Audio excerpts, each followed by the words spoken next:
Welcome back, welcome back, welcome back. I'm Lisa Blackburn. This is my YouTube channel for everything I want to talk about science and math.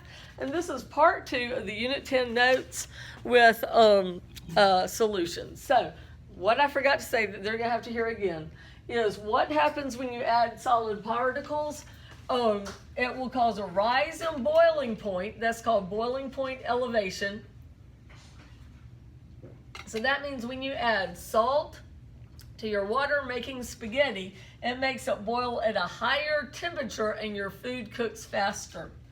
If you add salt to ice, it will make a lower freezing point, and that's called freezing point depression. The symbol for boiling point is lowercase bp. The symbol for freezing point is lowercase fp. And for vapor pressure, it also lowers it, and the symbol is VP. And that's called depression when it's lowered. So colligative properties, particles, cause the freezing point depression. It causes boiling point elevation for it to go up, and it causes vapor pressure depression. So adding rock salt to ice makes it colder. So you add rock salt to your ice cream maker, and it lowers the freezing point and makes it colder. It takes it down to 2 degrees Celsius. And then you get your ice cream faster. Okay, colligative properties. These are properties that depend on the number of particles in a solution. The number of particles, and not the type. And all of these are colligative properties. Boiling point, freezing point, boiling point, elevation, freezing point, depression, vapor pressure, depression. It doesn't matter what the particles are as long as they're ionic. So that means, you'll see that when they put the salt on the roads for making it where it doesn't freeze, they use different salts. It's just whatever they have. And a lot of times it's a mixture and it's whatever's cheap.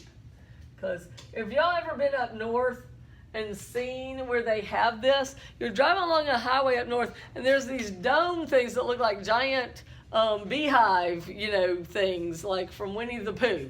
And they're just these giant domed buildings. And I was like, what are those? Being a southerner, I didn't even know what they are. It's where they keep the salt to bring it out to salt the roads in the winter. We used to not do that at all in the South.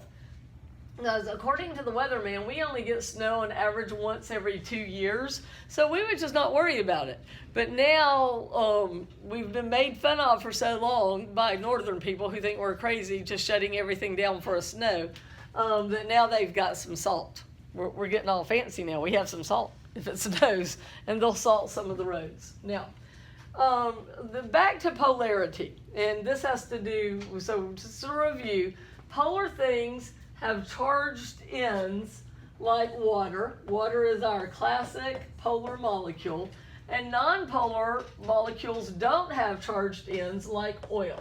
So oil is a good nonpolar molecule. But soap is both. Soaps and detergents have both. So how they work is you have some oily dirt on your skin. The molecule is kind of like a fish hook. The polar end of it, it's got both ends to it. The polar end will go down into the oil and dissolve, like dissolves like, but hook to it. And then the nonpolar end, then the polar end gets attacked by water that pulls it away. So soap is like little fish hooks that hook into the oil, and then it pulls it away by the water.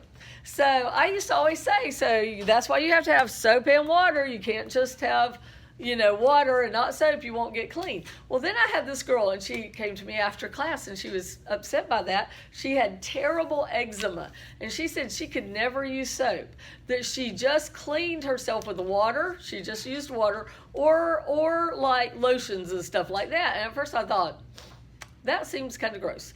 But she didn't seem dirty. She seemed clean. She smelled all right.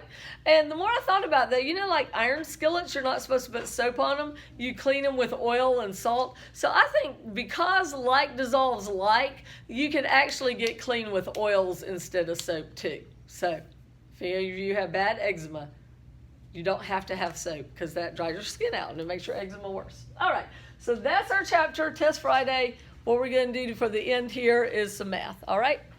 Science is great.